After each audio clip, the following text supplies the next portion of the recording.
हाँ, प्यारे माताओं, बहनों,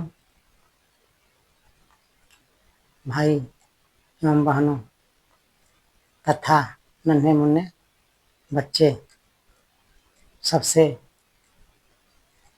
अर्ज विनती करता हूँ और बड़ों को प्रणाम करता हूँ, छोटों को शुभ आशीर्वाद देता हूँ।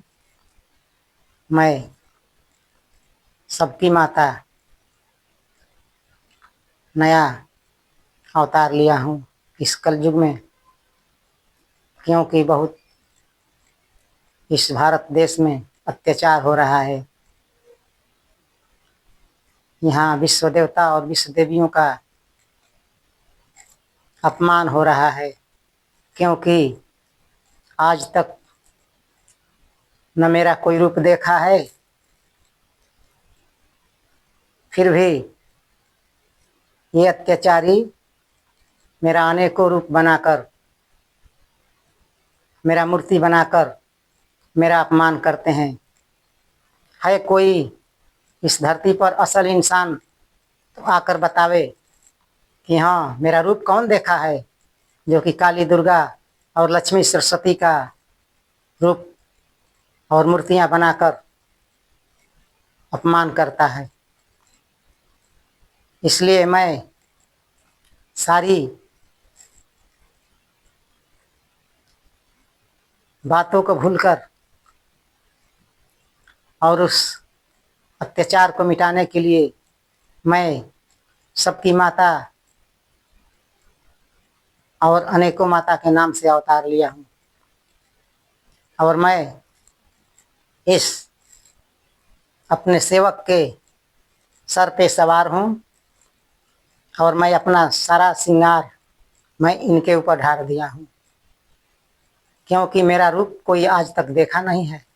मैं किसी भक्त के ऊपर ही अवतार लेता हूँ, नहीं कोई है अगर प्रकट कोई मेरा रूप देखा है, चाहे मेरे पति का रूप कोई देखा है वो भी बताए।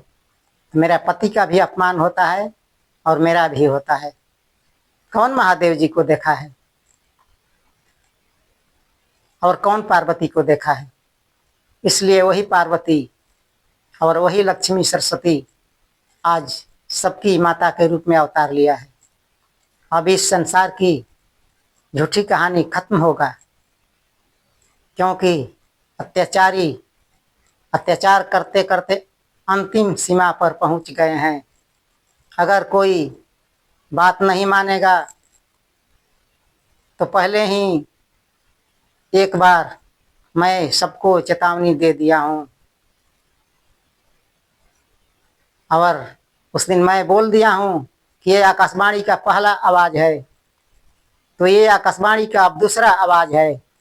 अगर दूसरा में कोई नहीं मानेगा तो तीसरा आवाज़ होगा, और तीसरा में सबका प्रलय हो जाएगा, सबका प्रलय हो जाएगा।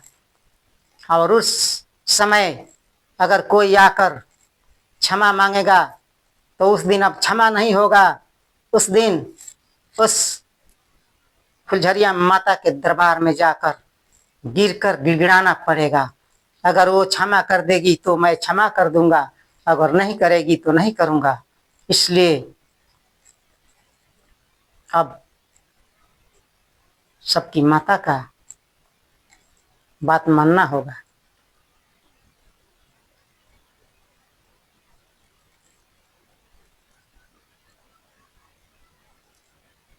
जय हिंद, जय भारत। है मोदी, आप भी सावधान हो जाइए, क्योंकि आप इस मृतलोक का पिता हैं और आप भी पिता होकर, सबका पिता होकर आप भी अपमान करते हैं और झूठी कहानी बनाकर गरीबों का खून चूसते हैं और चुसवाते हैं।